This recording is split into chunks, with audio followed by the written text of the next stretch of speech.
Yeah, ran out of storage. Okay, we're back on the air. Page 125. The babies, we'll go back up there. The babies, sensing that Stephen could be trusted, began to tussle and romp. Harold and the smallest ewe searched for bugs. Rose Petal and her brother, Hot Buttered Popcorn, played tug of war with a long piece of grass. I'll miss them, Samar said. I hope you don't move, Stephen said. A light blinked in Stephen's house. I should go, he said. If my parents see, I should go. Night, Samar said in a whisper. All the things I wanted to say to those two. I wanted to tell them that friendship doesn't have to be hard, that sometimes we let the world make it hard.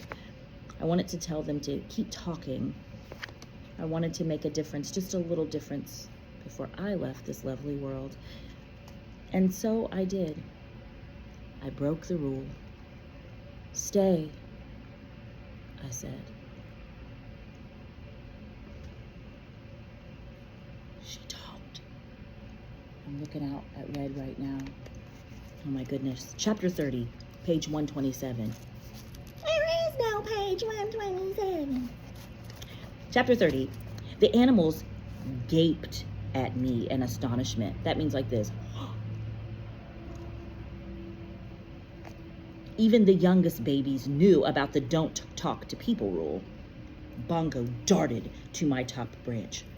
Red, she cried in a strangled whisper. You can't.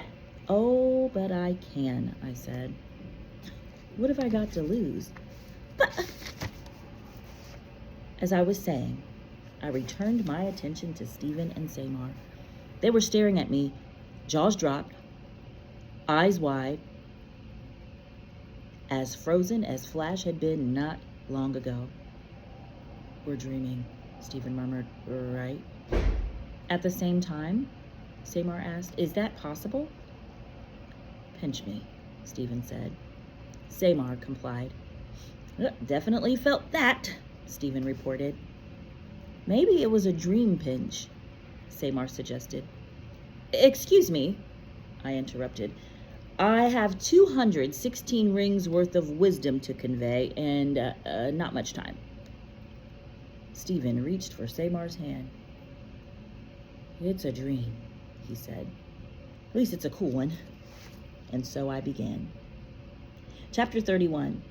Please don't run out of storage. I haven't always been a Wishtree. It happened in 1848, long before I was surrounded by concrete and cars, when I was just a few decades old, still a youngster by red oak standards. No longer a lanky sapling, I was solid and strong, but not anchored to the earth the way I am now. This was a time like many other times when hungry, desperate people sailed on crowded boats to settle here. Many of them ended up, as they always seem to, in my neighborhood. The blue and green houses were brown then and filled to overflowing with new arrivals. Sometimes the newcomers were welcomed, sometimes they were not, but still they came, hoping and wishing, as people always do. One of our new residents was a young Irish girl named Maeve. She'd voyaged across the Atlantic with her 19-year-old brother, who died of dysentery during the trip.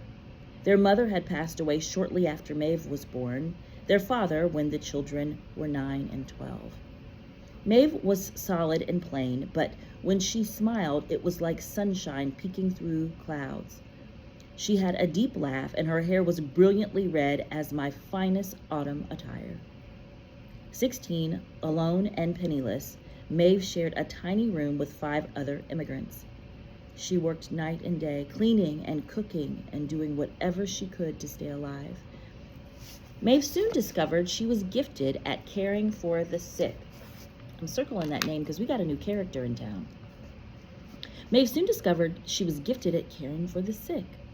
She had no special knowledge, no secret remedies, but she was kind and patient, and she knew how to soothe a fevered brow with a cool cloth as well as anyone. What she didn't know, she was willing to learn. As time passed, word grew of Maeve's abilities. People brought her their sick piglets and their lame horses, their coughing children and fretful babies. Always she explained that she wasn't sure she could help, but since people in the neighborhood were too poor to go to a doctor, they turned to Maeve. And since people believed she could help them get better, Maeve tried to live up to their hopes. When she succeeded, and even when she didn't, patients and their families would leave small tokens for her: a whittled figurine of a bird, a hairpin, half a loaf of bread. Once, someone even left a leather-covered journal with tiny silver key that opened its lock. When Maeve was out tending to someone who was sick, people took to leaving their thank yous in my lowest hollow. It was still a fresh wound, just a couple of seasons mended, but because it faced the house where Maeve roomed and not the street, it was a safe place to leave a token of gratitude. That's when I realized that hollows can be a good thing for people, not just birds and animals. Little did I know how good. Chapter 32. The years passed and Maeve became as connected to the neighborhood as I was, even as newcomers from other lands added their music and food and language to our little part of the world.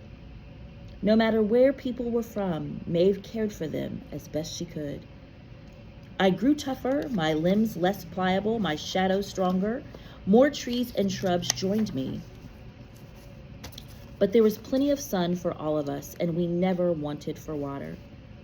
I'd hosted many families by then, mice and chipmunks in particular. My closest confidant was a young gray squirrel named Squibbles. All squirrel names begin with the letter S-Q-U. Squibbles, Squabble, Squander. Squibbles was especially fond of Maeve, who often fed the little squirrel table scraps. Privately, Squibbles and I worried about Maeve. Along the way, Maeve had seen a suitor or two, but nothing much came of those flirtations. A suitor is like Maeve finding a boyfriend or someone who could potentially eventually be her husband. And it said nothing much came of those flirtations. She had friends aplenty and work to do from dawn till dusk. Still, she seemed lonely. Sometimes Maeve would sit on the porch steps watching happily families stroll past, and her eyes would well up with tears. Why do you think that? Oh, this is not my book. I'm using a spare book and I'm writing in it. Sorry. Anyway, sorry for this book. At night, she'd gaze out an open upstairs window, and her sighs would float to us on the breeze, melancholy as the call of a morning dove. Often, Maeve would sit at the base of my trunk and write in her journal. Now and then, she'd read passages aloud. She spoke about the Irish countryside fading into fog. She spoke about her family she'd lost. She spoke about her secret hopes and fears and longings. She had love to give and no one to give it to. Maeve adored early mornings when the world was bathed in mist and the sun was still a promise. She would lean against my trunk and close her eyes and hum a tune from her childhood. One day, the 1st of May, Maeve joined me at dawn. To my surprise, she reached up to my lowest bough and gently tied a scrap of blue striped fabric in a careful knot. "I wish," she whispered, "for someone to love with all my heart." That was my first wish and the beginning of many more. Oh, I love this book, 6th graders. We're going to stop there, but we are going to finish this book soon. Oh, that is beautiful. Beautiful, beautiful.